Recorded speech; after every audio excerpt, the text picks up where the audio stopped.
Yes, students. Testing, testing, 1, 2, 3. Testing, testing, 1, 2, 3. We're back. Testing, testing, 1, 2, 3. Testing, testing, 1, 2, 3.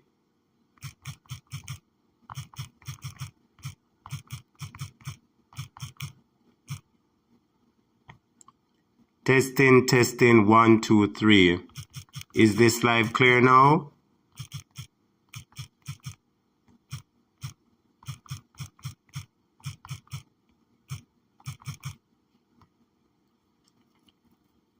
Sounding clean. Welcome back. Yes, I can hear. Sounding clean. Yes, students. Yes, students.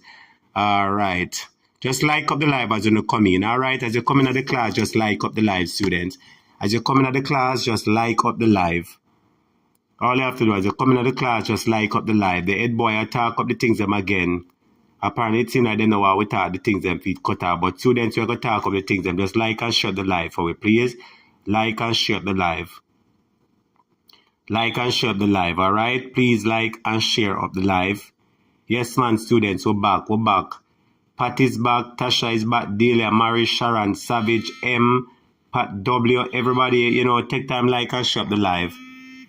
Take time, like and share the live, students. Like and share the live. We are back. We are back. Like and share up the live. We are back. We are back. Head boy, I made the numbers them take time build back up. We're back. We're back. You can hear me, head boy? Right. Yeah, man, I hear you loud and clear. I saw that I went on the computer a while ago to look see what was happening. Yes. And I see that you started a new one. So people come over to if you're here, stay here. But for those who are not here yet, they will take time go find on the whole one and tell them come over. They will take time find it. You can believe me pin a comment say may I start a new one. But as we were head boy, because them not show we off balance, we are gonna talk about 20 million things. So as you were head boy, let us proceed because the students they need them a listen. Go ahead now, make a continue talk as we were. Right.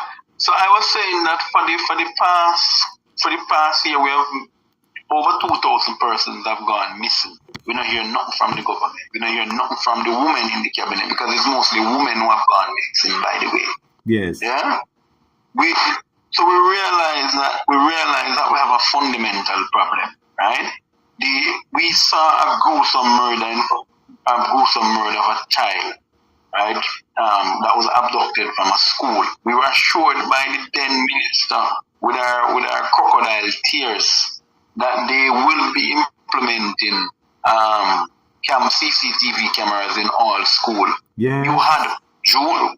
When did Miss Rowe? When did the child die? Danielle die. I think she died in May. In May.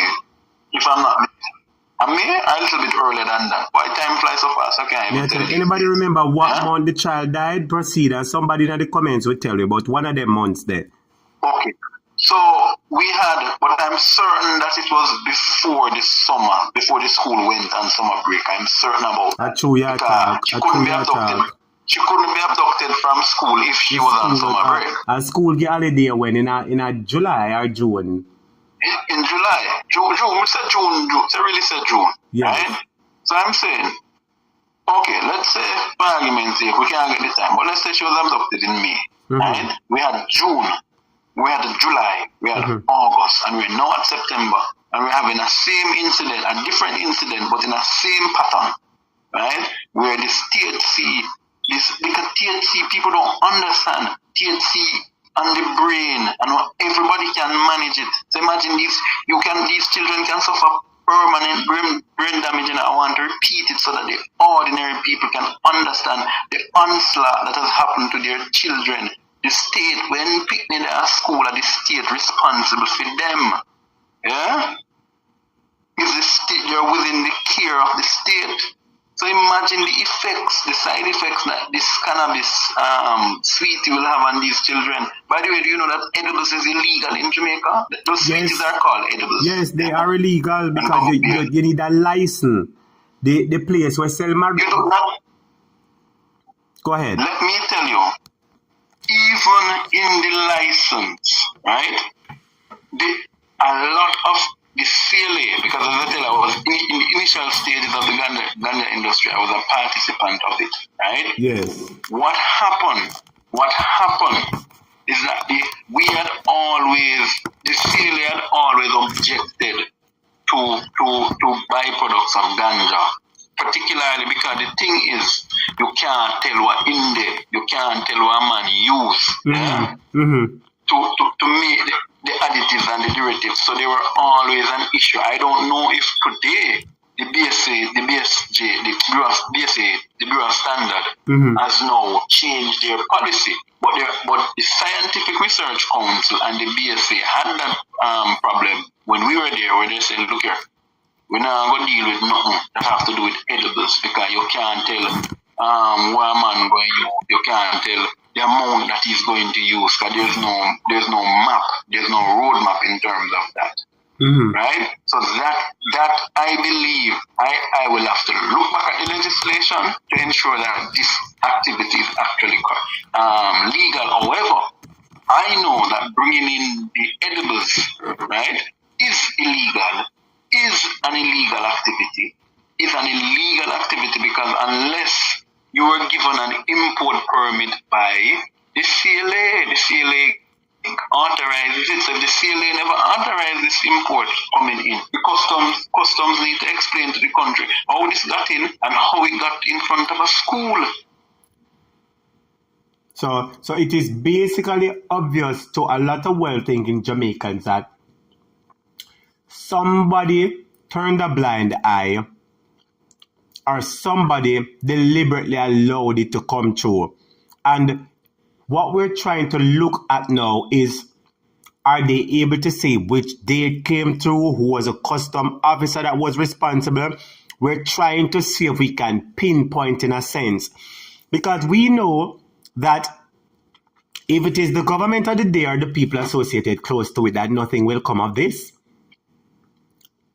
But I am saying that to have this level, for example, we need a quick search throughout the country to find out what is the level, what is the amount of these sweets that are present on the market.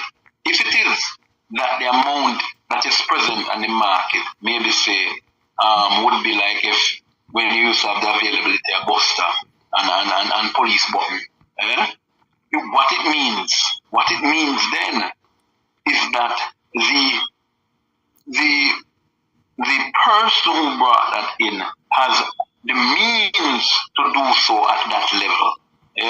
So then it would mean it is not an ordinary individual. Am I making myself clear, teacher? Of course, you make yourself very clear, because what we are not eat that. We know so the small man could bring the scene, and in order for the small man to bring it in, you must have the minister say, boy, this a container, heat and leave it alone, Never look upon this a container when it come.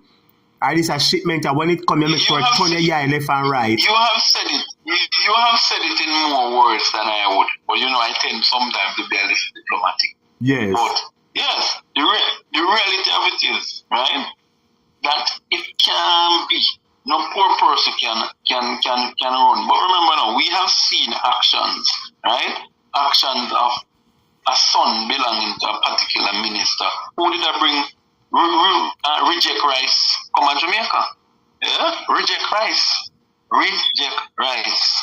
They were bringing reject rice coming to Jamaica. So let me ask you a question as you make mention of that. As you mentioned about the rejected rice and the infused cannabis product, isn't the BSOJ, the Bureau of Standard of Jamaica, aren't they responsible for all consumer goods or any kind of goods we have to do with food or edible goods or anything of that sort?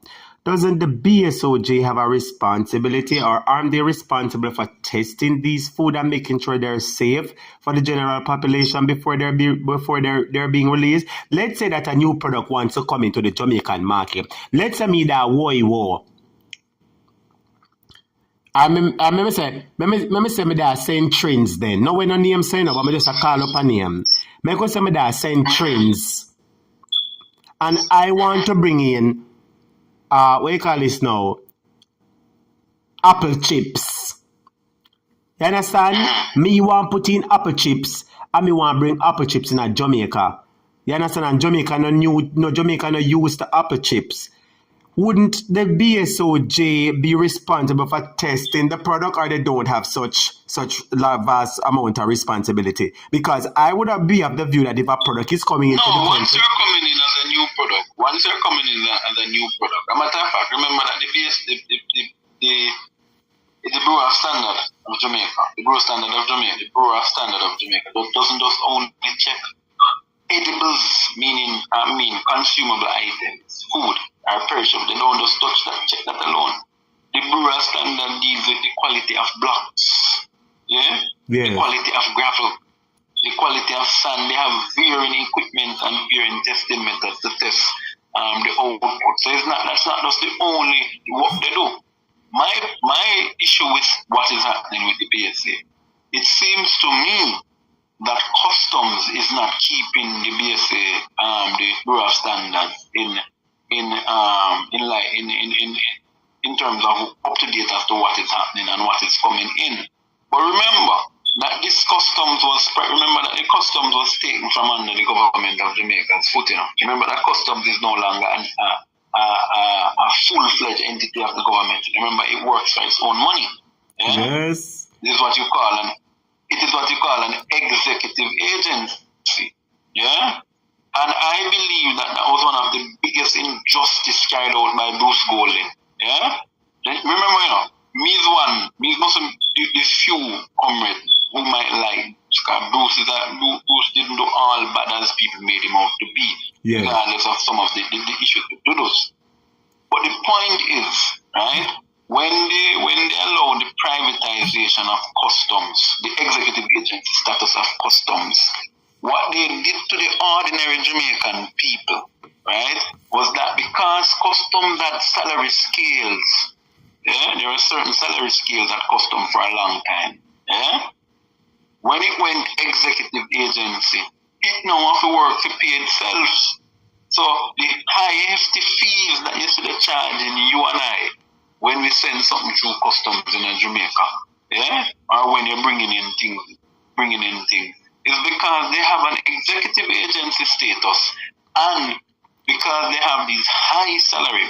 Nobody don't work at customs to get a little bit of money. I hear say one of the best paying jobs is done at customs. Everybody know that. One of the best paying jobs is done at customs. Everybody will know that, whether in Kingston or whether in Mobile. And one of the best finger-fearing jobs is done at customs too. Let me tell you why. Because I once had a link, and Lord behold the links, my brothers. If your barrel are coming in, merciful Father, all you have to do make a phone call. Mr. Man, come outside. You give him theme thing in a theme hand. Him tell you which barrel is, you tell him which barrel is yours and which, and him make sure go for your barrel. You hear what I say, my brother? He make sure go for your barrel. Well, I know him go for your barrel. Him pull it. Look on the top 5 items and say, everything is all clear and locked by the barrel. You hear me say, my brother? Only if you grease them palm and that's something when me do and know about and sure. Say, when you go to the customs and the line, them long from now till next year, and you have about 50 people in front of you, all you have to do, just like tax officer everywhere else, find somebody who inside, squeeze him a piece of money, then go and come outside, tell them, say, go over the so, you go squeeze it up in your hand, give them like one paper, give them the yellow piece of paper, the white piece of paper, the pink piece of paper, whatever color piece of the paper be. I want to give it to them go for your barrel, lift it up, because they're required to lift up the barrel to check the barrel, right? Lift it up, look on the top first 3 or 5 items, and say, this barrel is clear, everything, go down, push out your barrel. You are about to make a point. Go ahead, boy. Right, I'm saying, right, and that is why I find it strange that currently right now, and this is breaking news, Yes. I am going to be firing some shots now. So students, yes. Nobody going to tell me to see people business and leave it alone. Because this is our business. Yes. This is our business. Yes. Now imagine you have an executive, well, the made it an executive agency, but it ought not to be an executive agency. It's a company that's called Port Security Corps Limited. Yes. And these people are responsible for the searching at the airports and at the seaports. Yeah? Yes. They include KFTL, which is Kingston Container Terminal Limited, which is the same WAF as the commonly referred to as WAF. Yes. Yeah?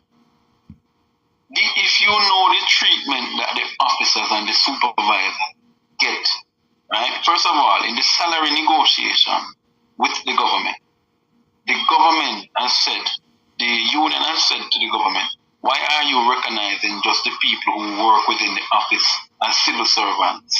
Do you know that the government is not giving the real, what would you call it? They have not classified these workers properly. These are people who have responsibility to ensure that drugs, I want Jamaican to listen to me now, these are people who you put on the front line to make sure that drugs don't come to your airport, make sure that people don't walk through with bomb, make sure people don't walk through with gun, right? And the same at the cruise ports or at the wharf.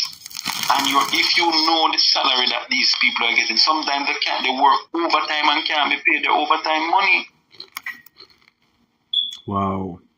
The union representing these workers have written to, I can say his name, they have written to Minister over in Portland because he took over that responsibility when they took it away from Minister Shaw. Yeah. And he took over that responsibility and he has not responded to the union for over 4 months. They have written to him outlining why is it that these workers are not classified as proper civil servants. So they're supposed to get the same. Remember, these are people that are doing similar work to what the customs is doing, huh? Yeah. Immigration is doing, so why are they being treated in the manner that they're being treated? You want to know why? Why? And me I go bust it out. Yes. Right? And it is going to embarrass the PNP, but I care less because the problem too is we must speak truth and speak it what it will. Mm-hmm. Yeah? When Portia Simpson Miller became Prime Minister in 2012, there were those who were from the business class who they tried to influence Portia, but Portia was a poor people, so they couldn't really influence Portia. But they had people who were close to her who were pulling some strings. Mm-hmm. You remember there's a company name that is called Managad. Managad. And the code name are real name I can't say it the right way. Okay. I can't say it the right way. You need to look into it properly. Yes. Right? Yes. So, go on. Okay. Go on. This company had security officers working in the airport. However, they were never allowed inside. I want people to remember that, they were never allowed. As a matter of fact, Port Security Corps had the entire airport for themselves because under the law, there is only one recognized aviation security in Jamaica, and that is Port Security Corps. Yeah? Mm-hmm. What this man did, this is the same man who take up the people in beach down and discover there, and get it to little and nothing, No, Jesus Christ. So all them looking for can get everything back. No, don't you know who he is? Let me reveal who this individual is. I'm not calling any name, but his family, right, finances both political parties. And I don't care who I'm vexing, yeah? His family finances both, because we need to highlight this too. And this is why I'm saying this is why I said what I said the other day, that if the PNP go do the same thing, which I don't believe they will do, but I'm saying, I'm giving a warning that I will be as strident as I am against the GLP. Because we must speak, I'm not from a part, I'm a comrade. I'm not afraid to say I'm a comrade, but I'm for Jamaica first. That is true. Yeah? That's what it must be. Jamaica come first. Mm-hmm. When me look for my birth paper, it never asks me if I'm PNP or GLP to ask me if I'm a Jamaican. Yeah? So, the point that I'm raising, right, what they did, one of the things they did was this individual, they used two of them. One relating to the woman where all of a sudden Nobody don't know what happened to the Pitney in the car, the Pitney throat slash, and nobody can tell her now she can't go before the court. Yeah. Right? So one was relating to this one, and the other one was relating to the same, and that tell the people want to put the people in beach property and get it for little and not a sweetheart deal, and them get down there. Lord Jesus. Sweetheart deal. Lord Jesus. Sweetheart deal. Because I don't want, if I identify something, I know there are some comrades who are going to be vexed with me, but it is the truth. The man who got that sweetheart beach deal, right, was related to was an in-law of the minister. Yes. He married the minister's sister. Yeah? It was wrong then, and it is wrong now. Yeah? And I objected to it vehemently. Well, it's one thing them. Wrong. It's one thing them can say about you, is that you use somebody who talk the truth and speak the truth, what it will, and that's why I respect your honesty, my brother. You always talk the truth and speak it what it will, and especially you're a patriotic Jamaican first, and that's why I appreciate your head, boy. It is wrong. Not because I support you mean I am going to support the stupidness that you're doing. Mm-hmm. Right? And let me tell you, none of them call me phone. They know the message is for who. They know who I'm speaking to. None of them call me phone. Because if you not call me phone, we even talk some more things I know. So they just leave me alone. Right? When I'm speaking and defending Jamaica, I don't see colors. I have never. Yeah? I've never seen colors. Now, when you look at it, right, what they did, they tried to convince the then PM to get them into the airport. Mm-hmm. Because, may God bless this man named Mike Henry, right? Mm-hmm. Mike Henry, when it so happened that the PNP had lost the election in 2007, and Mike Henry had then become the Minister of Aviation.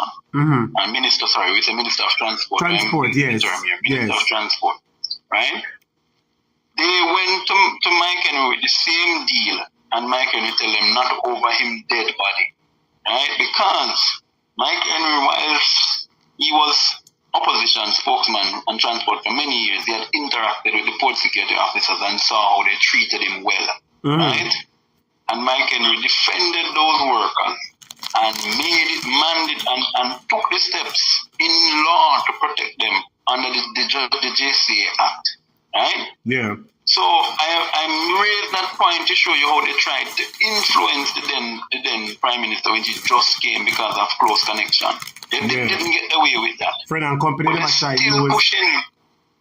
They're still pushing. If you go out to Norman, man, you look at how much private security companies you see out there. That is where you can have a problem because when they said, about rats, too much rat never dig a good hole. Mm-hmm. No. It is okay if the airline wants to employ you to deal with their baggage. That's no problem. Yeah? But security. But it also, but it's all to secure their interest. Nothing is wrong with that. Because if the airline don't trust the state, then it have all right to protect its own interests. Mm-hmm. And you can't tell them who for use to protect them passengers' interests and them luggage and them whatever. Mm-hmm. But I'm raising that point to show that this occurred. Right? There were serious attempts at trying to get port security of the airports. Serious attempts. Right? Every time you hear a gun or drugs is found on the airport, it have nothing to do with police, and the police don't search passenger bag unless the port security officer refer the police to search in that passenger bag. Yeah? So these are the guys who are seasoned, doing the work, and them now get nothing.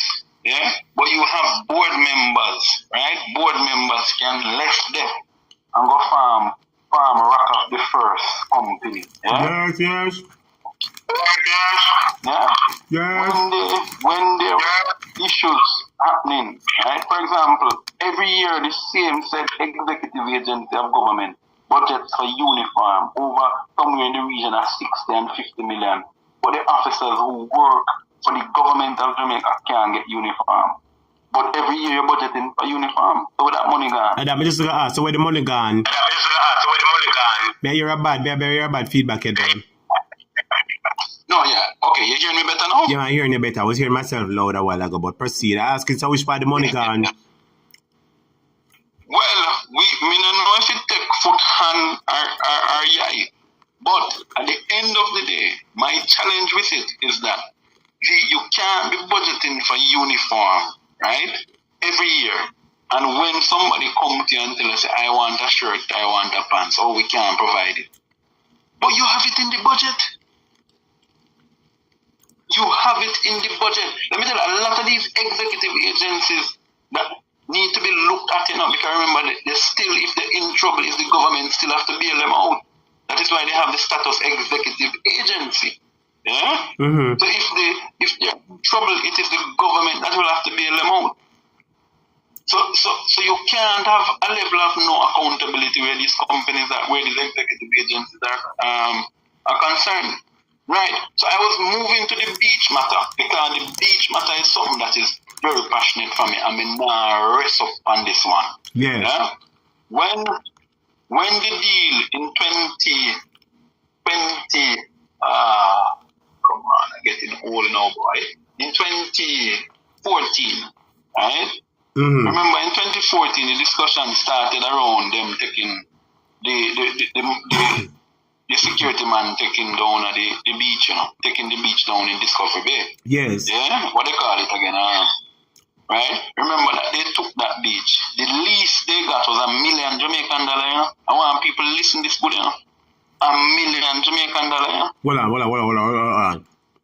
Who get the lease? The lease was given to the security man. And $1 million Jamaican dollar him get the lease. 1 million Jamaican? You want me to send you the article? I would love to have it for how long was that lease for now? How would the ratted copy tell me, sir? I need to go look back. I will look back and see how long the lease was. But it was in the news. You remember when the PNP lost, that was something that was very controversial after the last election, Mm-hmm. Yeah? But it was not done fully when they were in power. The thing was signed off on, and there was no objection that the current government could do because the deal was done made.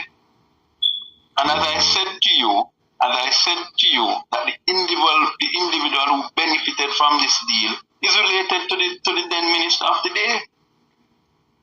$1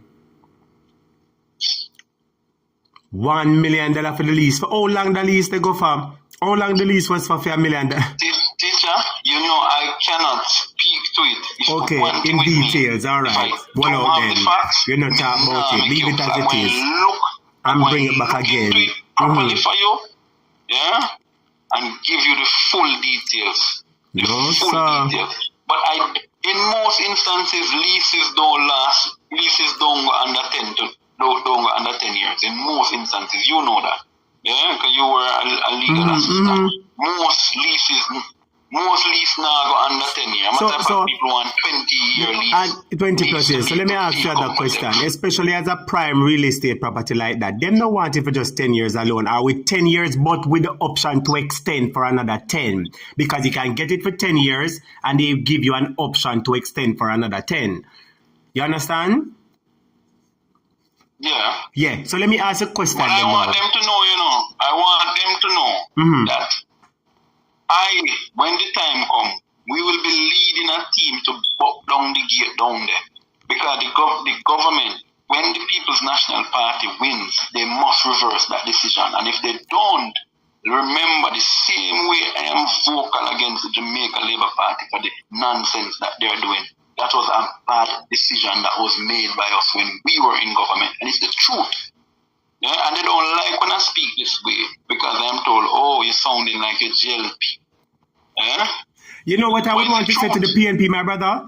You see, the PNP needs to realize that when the JLP is involved in corruption, which they are for most time, their corruption is exposed. And when the corruption exposed, it put everybody in a bad light. So all the PNP have to go in and clean up them things and do the right thing so nobody not have nothing to say. A lie me I tell?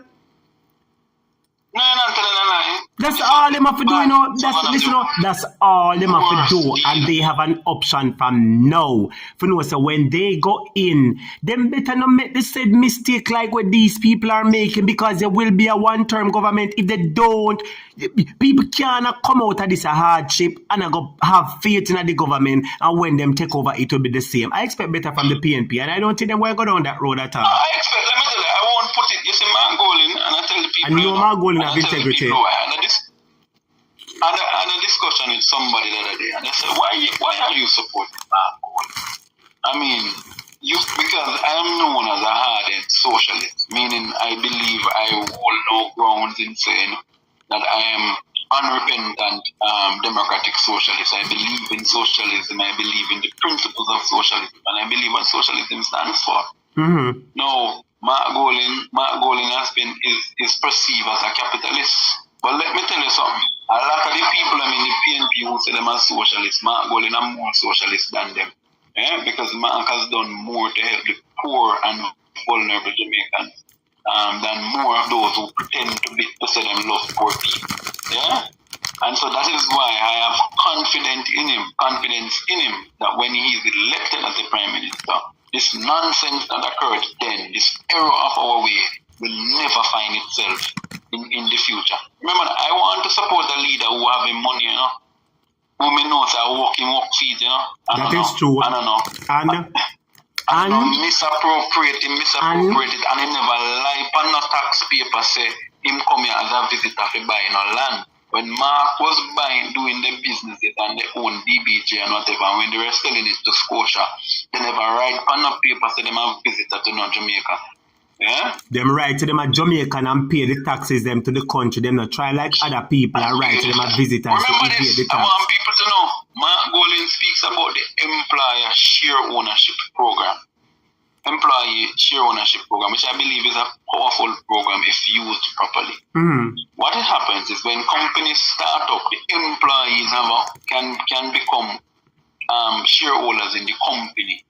So, say tomorrow morning now the company is going to sell, which is the situation which happened at DBJ. When at Dean Bunting and Golin, when the company is going to sell, you who are a shareholder by employee, you benefit from, you really benefit significantly. Remember, you know, at DBJ, the lowest person at DBJ never get under $3-4 million when DBJ was being sold. I mean, in the person. Well, the DBJ or you mean DB&G? DB&G, sorry, what is the same DB&G? DB&G, yes. DB&G is the development bank and DB&G are the dairy, Bunting and Golin, yeah. Right, so I'm talking about Darren Bunting and Golin. Right? I'm saying the lowest employee in there when they were selling the company to Scotia Bank I think when they did that about 2008 or somewhere around there, right? The person's, the lowest level employee didn't go home with less than $4 million. Yes. The secretary, the ordinary, when Peter Bunting launched his campaign in mandate for the then leadership race of the PNP, a young lady who worked there as an ordinary office cleaner, right? She was able to the same Darren Bunting and Golin firm sent her to go study at university. The girl now has a master's degree, right? And she's now at their new firm working as well. Yeah, so I'm talking about people who build people, who have history of building people. The next thing that attracts me to Mark Golin is that Mark Golin has his money. And why is that attractive to me? Because I understand how rich people think. And you have been around them as well. Teacher, you know how they think. Once they see you not having the level of money that they have, they will try to control you. Yeah? They will try to control. And I believe this sweet pepper nose is a big puppet on a string. Remember, they see him as a gopher, you know. They see him as a gopher. He's a sweet pepper nose is a gopher. You know what's a gopher? I'm just gopher. I'm just a gopher boy. A send out boy? Yeah? Send out boy. SOB. So sweet pepper nose is the SOB of the PSOJ. They will never accept him. They will never view him as a part of their clan. They will never welcome him, even if they might respect the power. But they might like to be associated with but the power. Because him not have no bad name, him surname not up there, so he will. So even if him amassing billions, he will never be truly accepted as an authentic, original member. There's a major contractor in Jamaica. Major contractor, meaning that this man makes millions a year, almost in the billions now. Right? And I don't want to call it, the contractor is from the parish of St. I'm a good friend. And I went to a function, right? Now poor old manga foot. Yeah. Right? When I come from no pedigree. Yeah. Ghana one function in a certain upscale part of Norbrook. When I was at the function. Upper where and the one at the upper where for Norbrook? Upper Norbrook, yes. Yes. And actually Norbrook Road, Norbrook Road. Yes. And when the gentleman was approaching, I stood near two prominent businessmen. Yeah? And when he was coming up, their response was, "How him I go? Watch him now." And somebody else close to them one point, it was just an ordinary close worker or somebody said, "You don't know who him be. Him and the man will get all of the contract them over certain place. They responded, "We don't know him. I know him father." That is it. That is it. Who I'm father. So them go to work, if your father or your mother and nobody and them not a big name, you're not considered. No matter even if you're a self-made. I told the class that the 21 families have merged and warped into different families, but they still the 21 family are running. Yeah? And why you think the PSOJ is pushing hard against the PNP? Because they know that in Margolin we have a Michael Manley who's going to break up back them superstructure order again. Let me tell you something, if you're not comfortable with Jamaicans owning Jamaica, there are 5 flights a day. Right now it's about 20. About 20 flights a day available to come out of Jamaica now, so no can go on, because we don't need it, Lord Jesus. The PSOJ has done more damage to the reputation of Jamaica than it has done to building Jamaica, With all the wealth that they have? In the latter years. What? With all the wealth that they have available at their disposal? So who you think is the biggest facilitator of corruption in the country? I know. Government corruption. I know them said one. Because guess what? Them have to get this a contract. These are people have to turn them eye to this. These are people have to allow them for bringing this, to get this a land, to get this a permit. For build, what now? For build 50 bed, for build 50 apartment when at 20, the town, what the city and town law legislation said the town building code. Right. And let me tell you what is happening in Kingston, and I'm glad you point to that. And the people of Kingston and St. Andrew must realize what is happening. A lot of those lots that you see them building on, if you go check them properly, nobody not own them. I said, let me repeat again.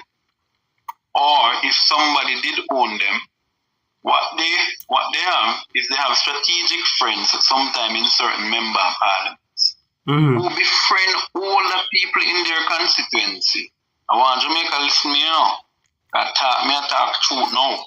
You have certain member parliaments in an upper St. Andrew constituency who their job is to befriend the old people in them constituency, and because a certain member of parliament can do law as well, yeah, them pull one periwinkle on you, right? And all of a sudden your land gone from under your foot and you don't know it gone.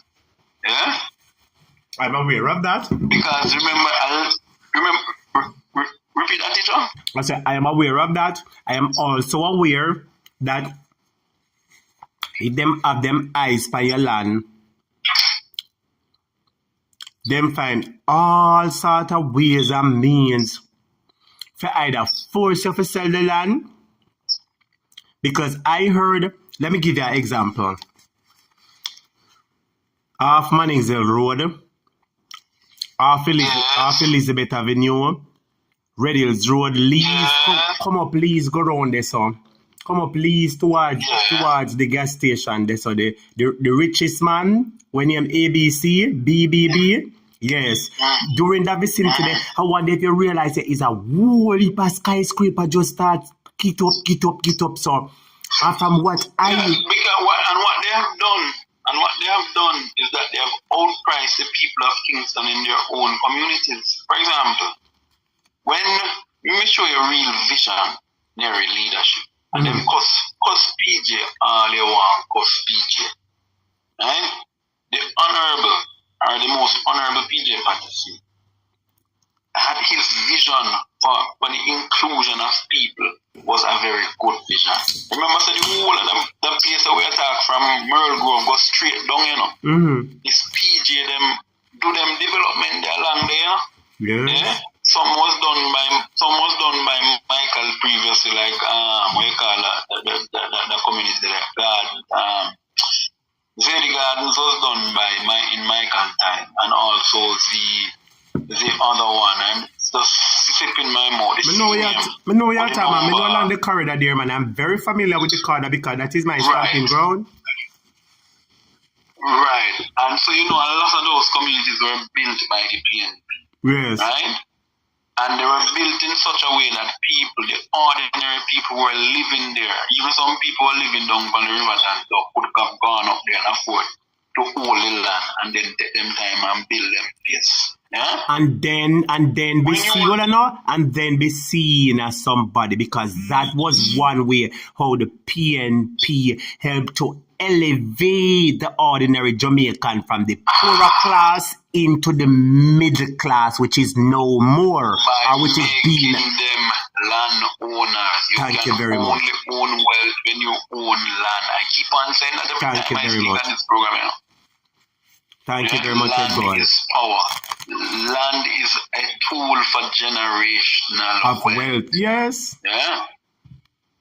So when you look at what they're doing in Kingston, for example, who the hell, and pardon my expression, but who the heck could afford to buy a $20 million one-bedroom apartment in a Kingston? These guys are catering to expats. They're catering to their friends who live in Miami, but occasionally want to have a little room in a town.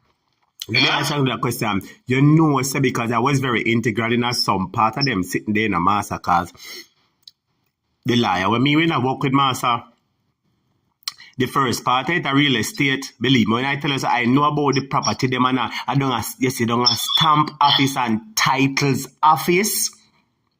You see stamp office and titles office down a Church Street downtown or Harbour Street down a town? No, Church Street. Harbour Street, sir. Harbour Street. My brother, I never talk about the judgment of going down at stamp office and titles office. Hello, you know, sir, corruption really run Jamaica. Corruption run Jamaica to the poor, you know. Let me show you something. If title office could produce a title, somebody who died in 1995, referring to the matter that Periwinkle is involved in now, and is still before the court because she took the General Legal Counsel to court. Periwinkle go right on the farm, get her mother, who is a JP, to sign the dead woman who died in 1995 is who is doing the transfer in 1997. Yeah? Merciful Father. That's not a big fraud, that man. How could it, but Wayne Lonesome showed the death certificate, the son gave them the death certificate. The woman died in 1995 in New York City. So how on God's earth in 1997 she can go, her name was Ermine Clark. How could she go make an application for a title in 1997 when she did 95? And that is only what we know about Aguan, because you see, they said barefoot one she, the Jerry curls here one she from up north to take the artist money. Criminal land, man. Hello. Yeah, she thief my father money. I speak plain. She stole my father's money. And them, what if a property them having a brother? Listen to me. I had the opportunity at one point when I had the business. I believe it's the son. I know the son name. I know the daughter name. I wonder if you're familiar with her. And they had a granddaughter. I believe one of the son daughter was one of them top Jamaicans who did something good overseas, man. And one time the Dala showed the pictures of a Jamaican child overseas did something good, man.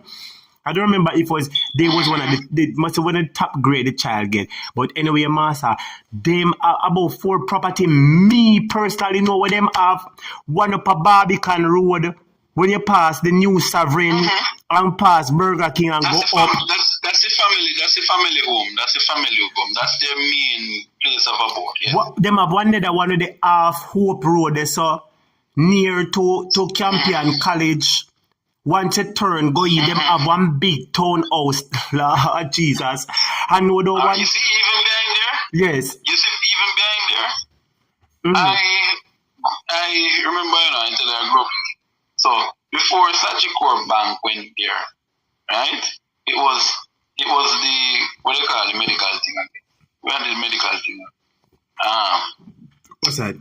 You remember the insurance thing, man, the medical insurance thing. Like it was Hello, Jay, Life of Jamaica. Remember? No, it's not Life of Jamaica. There was another one. There was another one that Sagicor. Remember Sagicor bought them out, you know. On the RBTT. Yeah? No, man, I'm talking about the insurance. Okay. Remember that where Sagicor Bank is now on Hope Road. Yeah? There was somebody there for 2, man. Blue Cross. Blue Man. Cross. Blue Me that was a Red Blue Cross. Yeah. Yeah? Blue Cross. So remember that where it is on that road, right? The 12 tribes, them, the rest of them, they cross the road from it, that's all. Yeah? They know about it, no? Funny enough, I used to live in that complex. If you can remember, there's also a complex there. There's an apartment complex there. Yes. Yeah?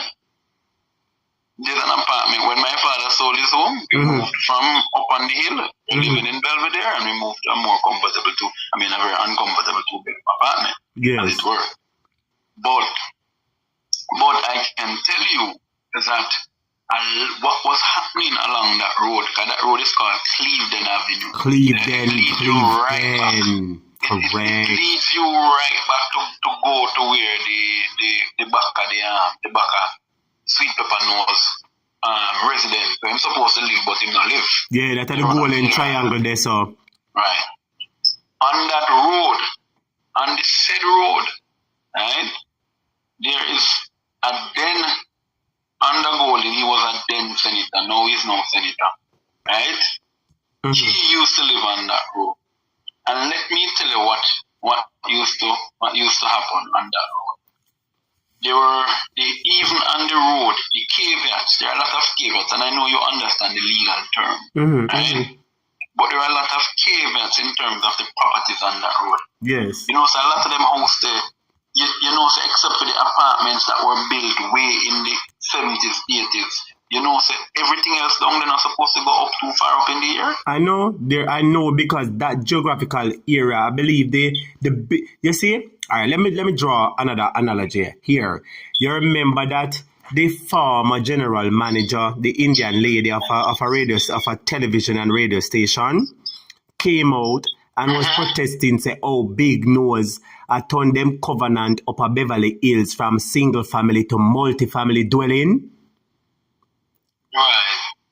It's basically the same thing that them doing this, so because there is a certain Town Building and Code Act, right? That it's not supposed to go to the point where they can see in other people's backyards. And why you think that? The thing that uptown people love the most and will never give away is their right to privacy. If I want to walk up in me yard back and forth naked as the day me band part my expression students, I want to have that freedom. Yes. Yeah? So for them, it is not a matter of me know what you see in me. It's a matter that I want to understand that I have my freedom and my privacy. And you going up in the air will invade my privacy. But I think we need to look at this properly. Why are we allowing communities that were supposed to be built as a family structure? We have put up some rotted high-rise building up in the air. Yeah? You know what that is going to do now? It's going to pressure the sewage system, the wastewater system, because when you have one property... What is happening in Harborview? Yes. Like what is happening in Harborview? They just built a new housing scheme right on the front of the road, Harborview. I know where you talk, right to the gas station there, so. Right at the gas station there, so one new housing scheme. Let me see it. Whatever scape or nape or escape they want to call it, right? How do you expect? You expect for this? No must say seascape it name, seascape or something like that. I remember it right across from Harborview always had a problem with sewage. It was not until when Damian came out there, Damian Crawford came out there and gave a certain solution to the issue, right? But what is happening, I want people to understand, and that is why it is important in the local government election that you elect mayors and councils who will represent you properly. Because what is happening at the KCC is gross dereliction of duty. How could you approve a building? How could you approve a housing development when you already have existing sewage problem in the housing development? So shouldn't you, the first thing you should say in your mind is where we're going to put the sewage? Because let me tell you something. Remember now, there's one thing no matter with the other human being, you must let us something. That is true. You must empty your bowels. That is true. So that is the mandatory requirement. Like you're rich, you're hype it. Is one thing level man, two things they say level us. Debt, yeah? And all of us have to pass our ways. Feces. Mm-hmm. Yeah. No, sir. So at the end of the day, why is it that the KCC is approving these permits when it know that existing systems? But you want to know why? Because if you dig deeper, some of these developers you see doing development ain't doing a damn development for themselves. Some of them broker than a church mouse. They're doing the same developments for the people who are approving them. I know, I true you talk, but them just affront it. Yeah. So let me get talk now. I don't want all the people in business, but I think you should have know this by now. How it go now? Because at one point, Ed boy, I will if a link me have no Ed boy. Me's a man where me used to have the link, them or have the people them have the link, you know. You don't know what's Ed boy. I heard of an opportunity, right? Where there was an apartment complex being built with about 20 apartments, right? And from what I heard, they were only allowed to build about 9 or 11 based on the Town Building and Code Act. Yeah, you hear me now? Oh, you're talking a little bit off the road there, off Barbican Road. I know that. So only me I talk about, you know, come here, one talk about one where me know somebody where in it. And just a normal little, not a normal little man, you know. Apparently, they with one of the man them, the top businessman daughter. He's courting the businessman daughter. And because the businessman and him friend them are on a link where you come and you put must want 3 or 5 million. You hear me? And when you put your 3, let's have 5 million. Let's say they're buying the property for about 50 million or whatever. You hear me? Some of them who have the money can go ahead and buy the property as it is. But for others, what they do is that the friends pool the money together. I wonder if you hear me, I tell you. So like, me here say all 10 of them come together, each of them put them $5 million. So that work out to $50 million for the 10 of them. And when the apartment done, master, they secure a loan. Because a loan, most of them use with the bank for secure. I wonder if you know that. Yes. Rich people don't, let me tell you, people who are going into business don't use the money, you know. Why would you use the money? They only use the money for buy the land cash. Get the money from the bank to do the loan. So you use that as the asset. And if you have to take a lien against the land, you take a lien against the land. That's it, a massa. I must say, him never have the 5 million mass and I must say 3 million him have. And through him that took the big man data mass. And me here say, yes, things go on for him and I must say 2 apartment him get. And one of the apartment him a $15 million, so $30 million that him bust in a one time. You hear me? 30 million. Him get 1,000%. Him get 1,000% increase. You hear me say? 30 million in bus and a somebody when me know. So go and talk ahead, boy. Go and talk. Yes. So you see these developments and they're turning the place into concrete jungle. Yeah? And what we need to look at urgently is housing for the poor. Housing for the upcoming Jamaicans, housing for young people, housing for people who are work there all these years through NHT and can't even get a dime out of it. Yeah? Because the truth be told, right? The truth be told is I would be prepared to lead a coalition of Jamaicans who will boycott the NHT, will tell employee you can't take out nothing out of me pay. Because we can actually challenge the NHT in court, you know. Nobody has been brave enough to challenge the NHT in court. What the NHT is doing by not building poor housing solutions is going against its very mandate. Core mandate, that's right. The very article of incorporation of the NHT speaks to building housing, income for low income housing. That is what it is ought to be doing. But what do you think these guys have done now? What they have done is they have taken the NHT and turned it into a damn puppy shop. What they're doing with the NHT now is you have giving it to the big friends. So quietly, you have a what is called like a developers program. So you can go in if you have the land. They make you develop and they tell you can't sell under this or you can't sell under that, and they guarantee you. It's called a guaranteed purchasing program, the GPP. Yeah, for short. And what that does is that guarantees you that the government will buy from you. Now, why on earth is the government using this mechanism? Because even though it guarantee you, and even though they say, okay, you can't sell a lot, because there's some stipulations, you can't sell a lot for more than $3 million, I believe, or more than something, and the house can't sell for another more than $4 million, whatever. Whatever the stipulations are, it comes to whatever the $7 million is would be a beneficiary. Your actual amount from the NHT. Mm-hmm. The problem I have with that is because these guys don't cater. That was not what it was. That was not what the NHT was designed for. The NHT was designed to have the NHT itself carry out the mandate of building homes. Not to subcontract not to subcontract it to the highest bidder and do what they want to do with it, and increase the threshold for the housing. Because NHT is supposed to provide housing under $6 million for every Jamaican, because you are allowed a maximum of $6 million by NHT. So if you as a single contributor, I think it moved to almost $7 million or whatever. If they are, now hear myself. I don't know why, head boy.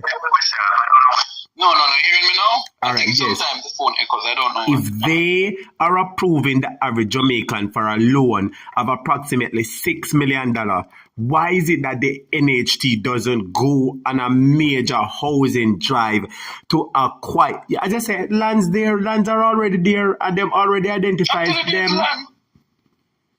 Until there's a cadastral mapping was done of Jamaica again when Minister Pickersgill was Minister of Lands. There's records to show where the lands are in Jamaica.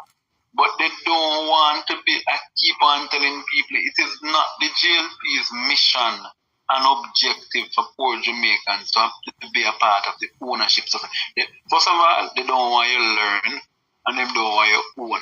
If you learn on your own, you have your own independence. So if you learn, if you're educated, and if you own, right? So once you learn and own, them can't control you.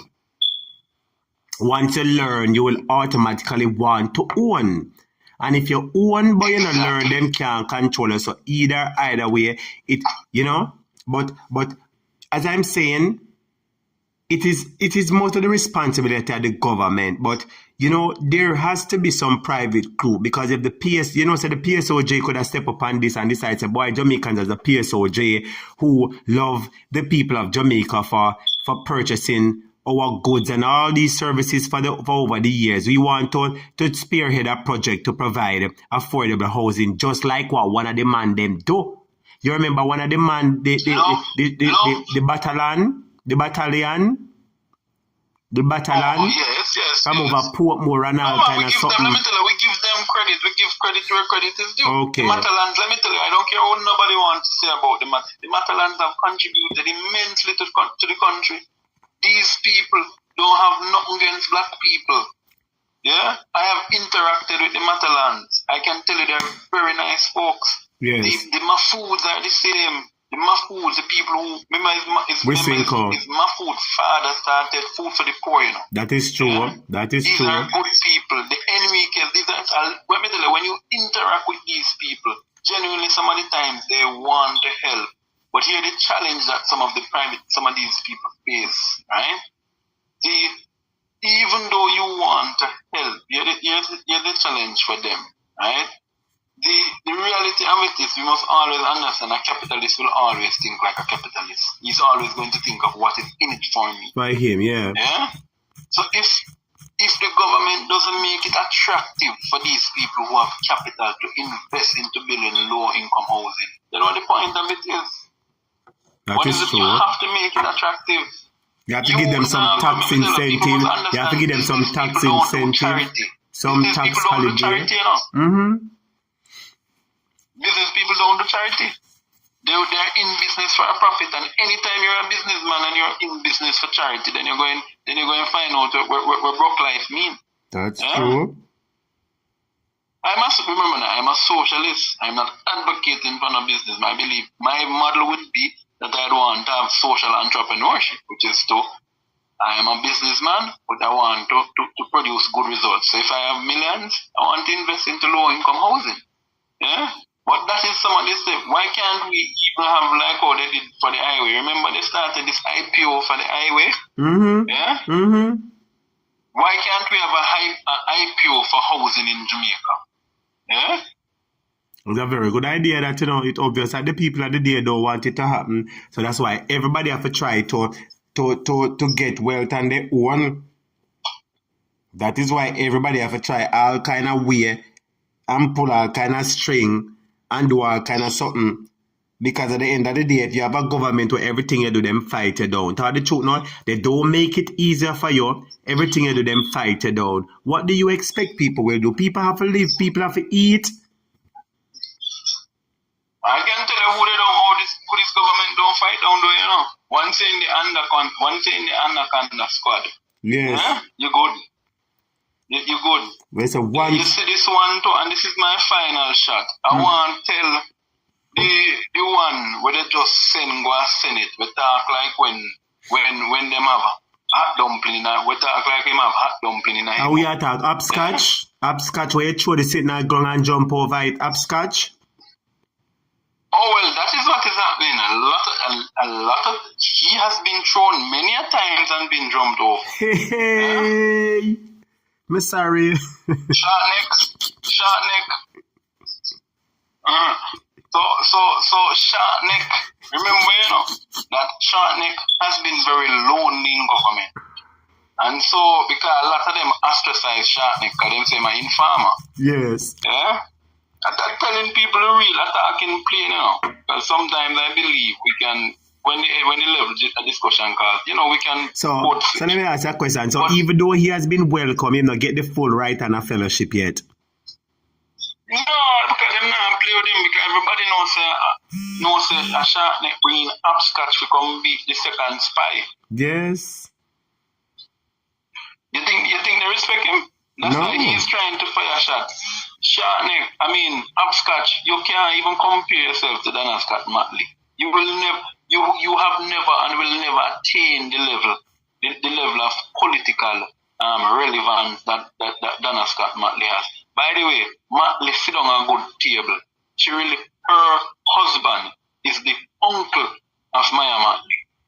Yeah? Yes. That's me and Matley over in Barbados. Barbados. That's my prime minister in Barbados, yes. Wolipa with prime minister.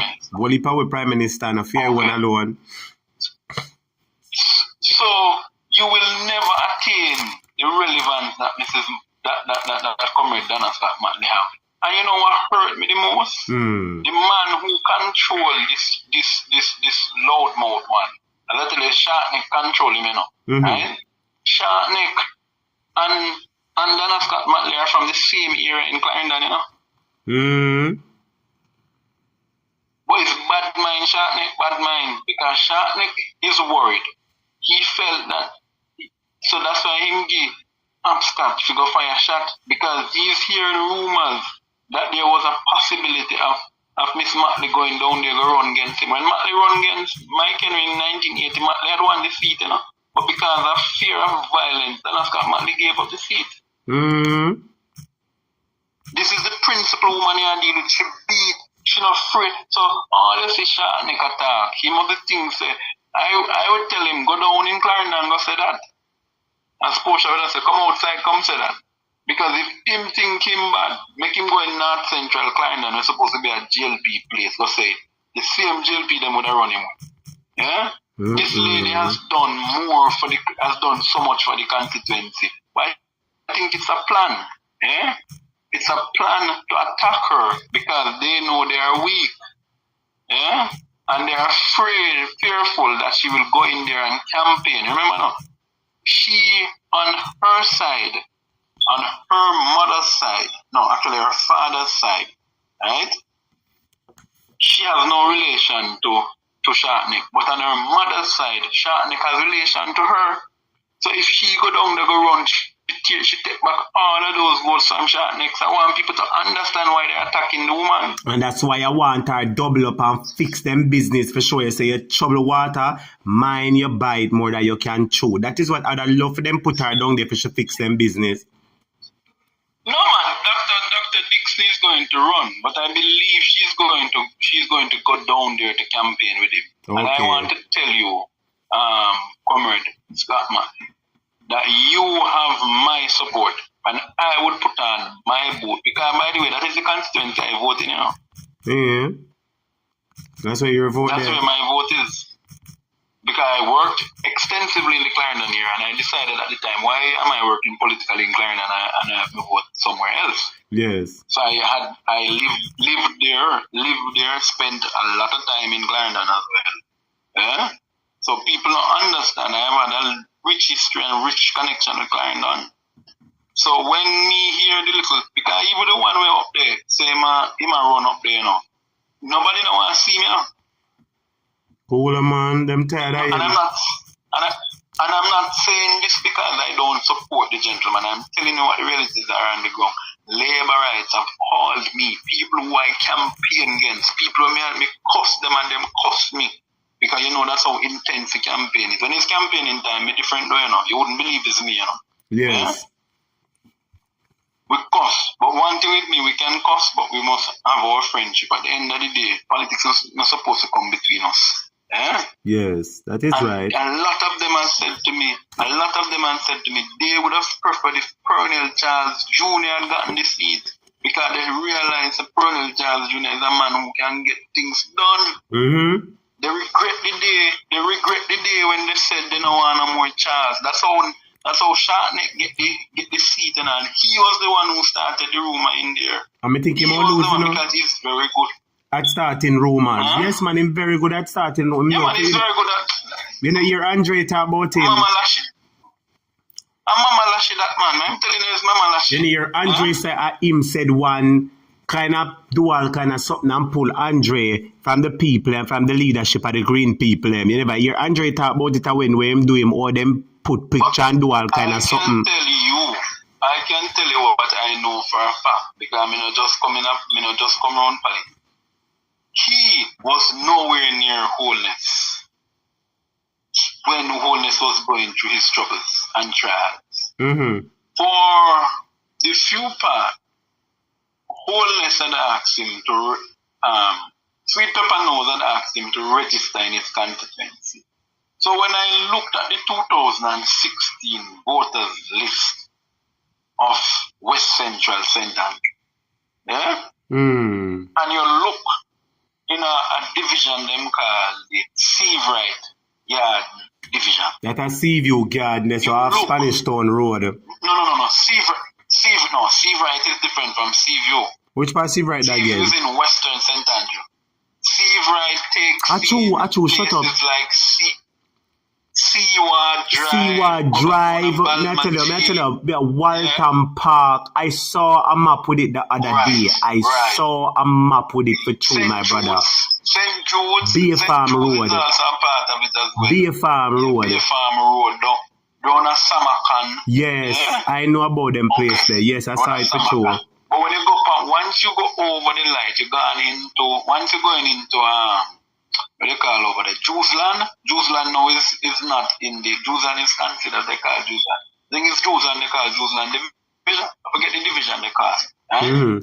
So, but Seavright Gardens is where the mayor is the representative for that division, and then you have the Olympic way. Remember, there's 3 divisions in map, right? Yes. So when you look at it, what they did, right?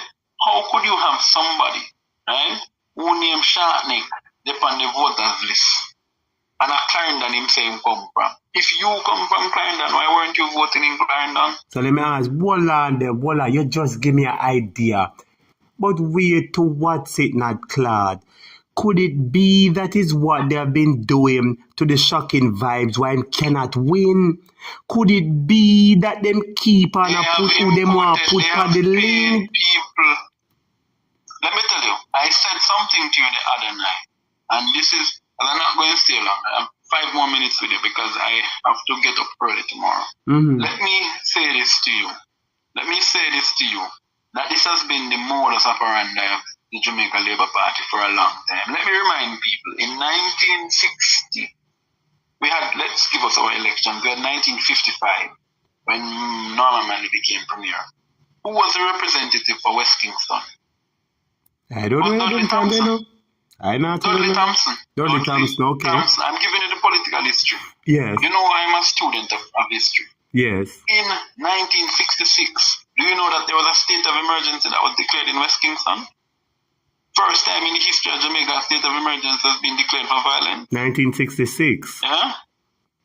1966. Okay. And do you know that by 1968, the so-called Minister of Infrastructure started the housing development in Tivoli?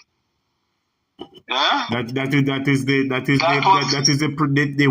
the jump eye producer who them name the highway offer. Blinds, man. Yes. Blinds. Yes. Yeah. So when Blinds started the Voila, I'm not cut you. When the Blinds are them name as Shepherd are them name, them get revival name as Shepherd. Proceed. Shepherd is all Canartist. Oh, Shepherd. You know about Shepherd is all Canartist. Remember, he did tell, he didn't go to Parliament, go say him never members them borrow no money. I want to run up and down. One. Well, remember, he did Enchanted Garden and Watchers, you know, when them asked him how the money go. Me did borrow money, not me. Yeah? So, right? I am saying to you what they have done over the years. So they started the garrisonization. And I hear people are talking about who started garrisonization. It was them who started the garrisonization. Because the first action of Blinds or the Shepherd was to kick out the rest of them from down a back of wall. Yeah? Remember the Rastas used to gather around the back of where we now call, them called Java or Lizard Town. Yeah? The Rastas used to be right across from the market there. That's what used to be the headquarters. Most of all, let's see them houses there. That's what used to be Rasta territory, you know. Yes. We get the name Rasta City. Yes. Eh? So as much as they've erased the history of that community, it was so what they did, they moved in people from all over the places. So for example, you used to have people that come from Clarendon that would come from the market. Yeah? So instead of sending them back down, they gave them residence. So if you check Tivoli, you would realize half of who live in Tivoli have connection between Clarendon and St. Catherine, you know. That's true, yeah, talk. I've heard that quite often. No, I'm not guessing it. I'm telling you what it is. I know it for a fact. I know. I went to let me give the disclaimer. I attended Denhamton Primary School. Yes. So you know we are talking about. I didn't stay there long. I went back into my community because I did not know as a little boy. From a little boy, I like the politics, you know, but I did not know that when you went to West Kingston, you could not speak bad of Shepherd. So the children, you remember them did have a story with them start about him and the breeder. Yeah? They used to call the Shepherd the breeder. I think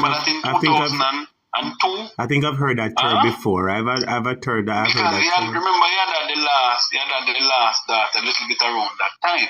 Mm-hmm. Yeah? The last child. Mm-hmm. There's a young one there. The students used to talk about the breeder, and they used to call Patterson a name I would never repeat. Mm-hmm. So me know, because me come out of PNP background, I tell you. Yeah, defend him. Mix up, but I was me and defend PJ, and them Pitney down Denhamton wash me out, as they would say in Caribbean vernacular. Yes. Give me some lick, I remember one day me run from, and that's why I will forever give respect due to the man them called Justin Ogilvy. Yeah? Big name, but you know. Justin Ogilvy. Right? When I run across from Denhamton School, primary school now, you know, I run go down a Panishtown Road, run a matches there. Yeah? Mm-hmm. And I remember the speed I run past out the company that they had with the whole heap of sun and everything. I right out there, so Justin used to die all the time. Mm-hmm. And him see the Pitney them and run me down and him stop me. And him say, oh, we not allow the boy alone. And I say, oh, him a PNP. Not PNP. And you know what? Justin Ogilvy looked at me and I will never forget it as long as I live. And Justin Ogilvy said, so why is him a PNP? Everybody have to live. Wow. I'm not pick up politics. Yeah, wow. That is why I've always had respect for Justin Ogilvy. I will never speak ill of that gentleman. And actually, even when I got old and was going to high school and I would occasionally pass through the area, I would go and look for him. Yeah, that is how we maintained a very good relationship. I've never forgotten. So the point that I was making is that there was a lot of the shipping in.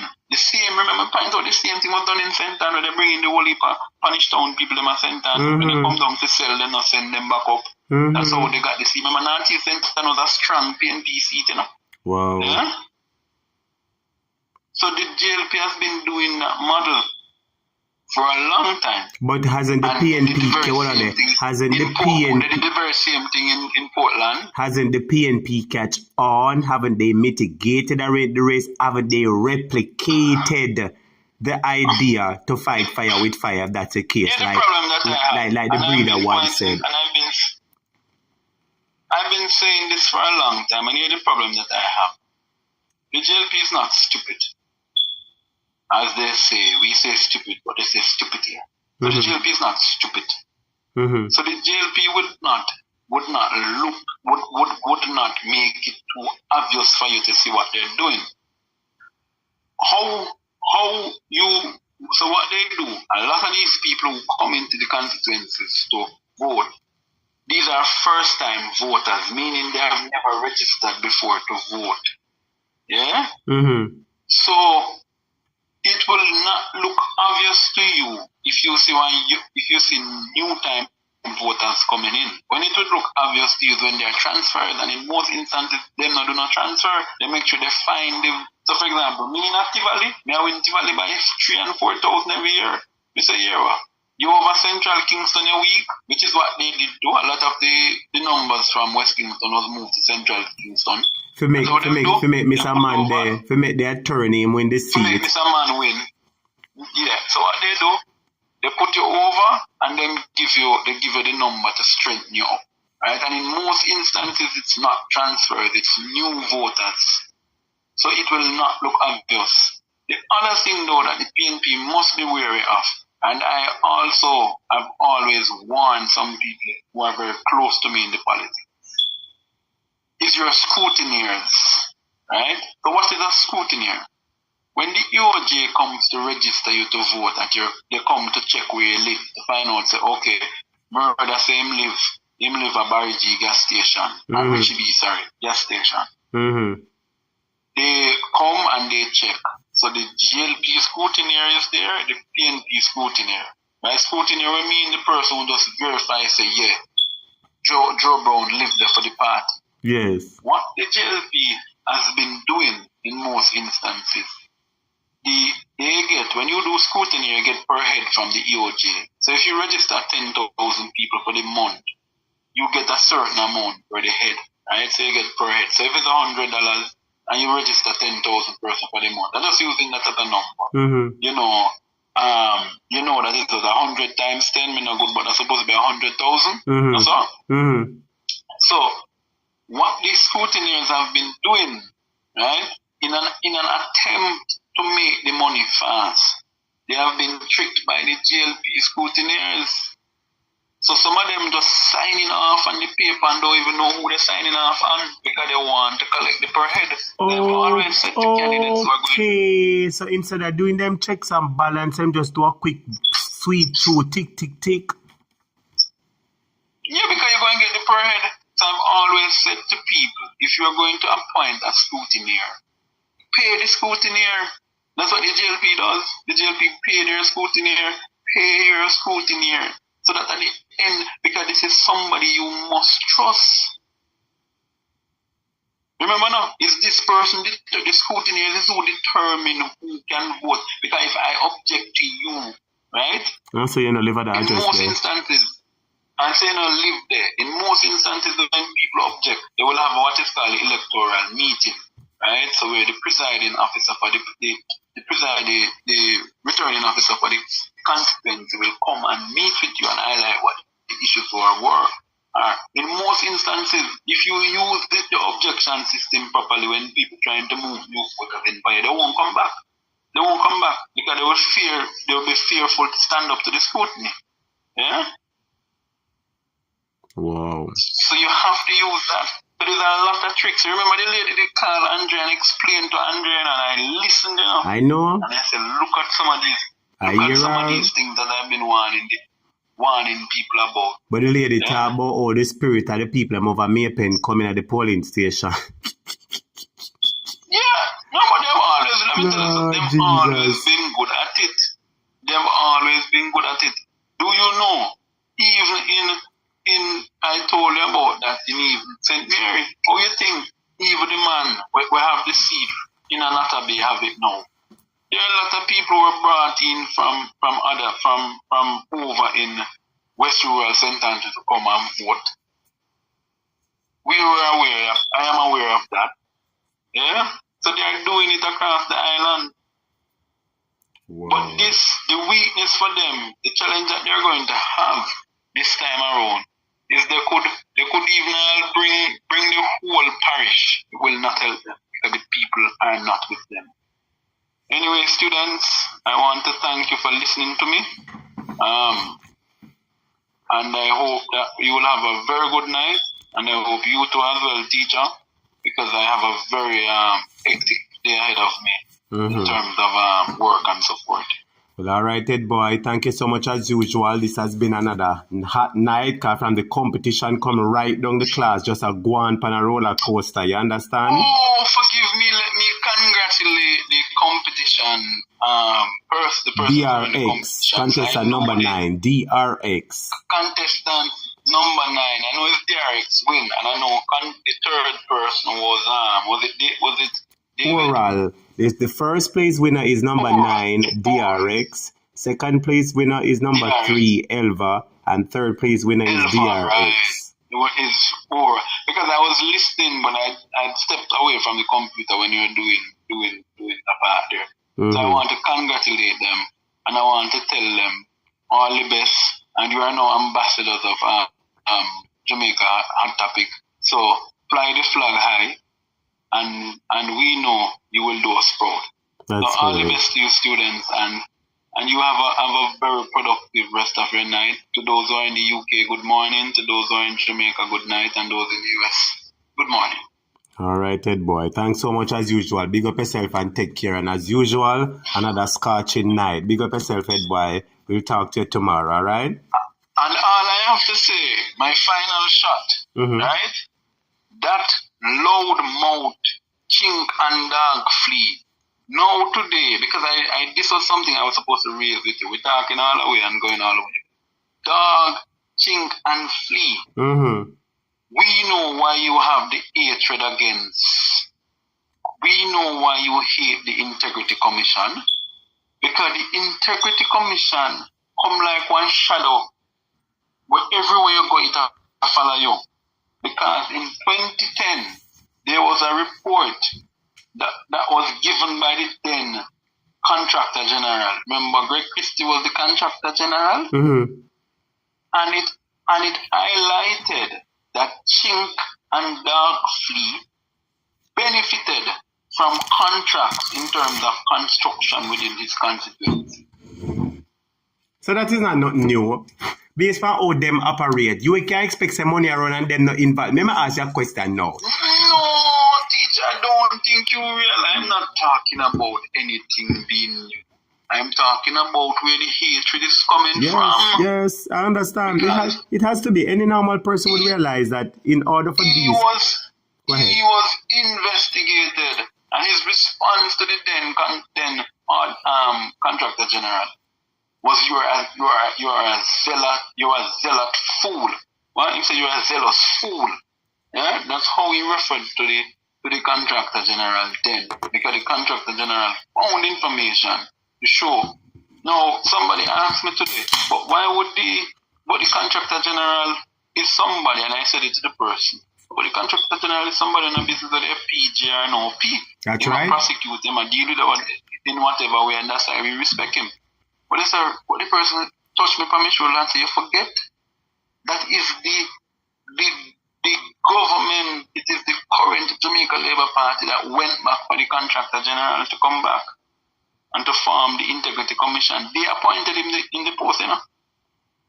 Wow, I know he's a thorn in the flesh because he might unearth all of the bangarang. But I believe they had no choice but to appoint him. And let me tell you why. Remember that the Integrity Commission, its operation costs the taxpayers of this country. Yeah? A lot of the funding for the Integrity Commission comes out of the EU and out of Canada and the UK, right? Because I think the US kind of stopped giving funding for that. I don't know if they're giving some now in terms of support for corruption. I believe that our international partners made it clear they would not take up their money and put it in nothing unless it was Christie that was coming back. Okay, so they had to put him in. They went from that. But one of them, he was in Turks and Caicos. I'm just like ask us if never in one of them island. I have the document. I'm going to send it to you. I have the document. I'm going to send it to you. I have the document. He was in Turks and Caicos. I'm certain he was in Turks and Caicos. Okay. Yeah? I have the document. Yeah, so he was in Turks and so they went for him. Why would a government, remember now, the JLP accused Christie of being PNP, and the PNP accused Christie of being a labourite. So at the end of the day, right? At the end of the day, why would they go for this individual that they have accused over the years of being a PNP? It must have been that they had no choice. True.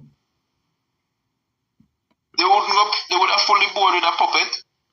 And they put it with somebody else. If that was the case, they'd have put him with a puppet.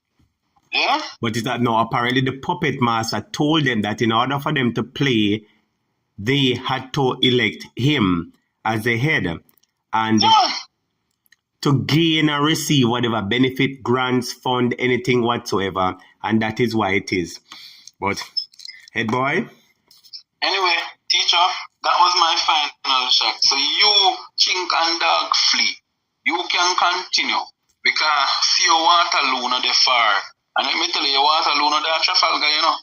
You hit the right of Wallaba, right of your foot. Oh, Jesus. You, let me tell you, you remember what Paul tell the man who come to him, boy, want to purchase the power of God? Him say you and your silver going perish. Mm-hmm. You know want you chink and dog flea want take up people touch land. Let me tell you, remember, you're gonna have one of the longest running belly ever in Jamaica history. Mightyful Father. We going to shed some light on it sooner or later. Don't say anything, my brother. Big up yourself, head boy, and as usual, thank you so much. Take care, and we'll talk tomorrow. Thank you, head boy. Take care. Students, again, it has been another lovely night. Kali, I wish for you the day. Oh, you did so silent, Kali. I see that say some of these things I hear I did not know. Thank you. Well, over this class, and I see like you hear a lot of things because people, for every elected official that you see out there, people grew up with them, people went to school with them, people went to college with them, people lived with them, people talk with them, so people know their bang around, and these people are coming out to talk. Christopher, I don't know is who you're talking, a chink, dog, flea and fly, we talk about, Master. I don't know is who you're talking about, Christopher, but a chink, dog, flea and fly. Anyway, students, thank you so much for being here. We really appreciate everybody. Congratulations to the 3 winners. And congratulations to Miss Pauline. Again, thank you so much, Pauline, for sponsoring the competition. And thank you to the winners. Number 7, Oral. Number 3, Elva. And number 9, DRX. Okay? Thank you so much, students. Take care. All you, Mumat Smith. I don't know, a long time I don't see you, Mumat. But Mumat, send me a message about the credit tomorrow. I see I'm just member. Mumat, my days them run so busy sometimes. Believe my friend, I don't even know. But anyway, I'll ensure if I get it, I'm supposed to sort out something for somebody else. So Mumat, just remind me about the credit again tomorrow. Students, anyway, I'm tired. Big up on yourself. Love on you. Take care. Calligraphy, enjoy your night. Christopher, everybody, I see you, Mumat. Big up on yourself. Take care. Have a good night, all right? May I close the live now?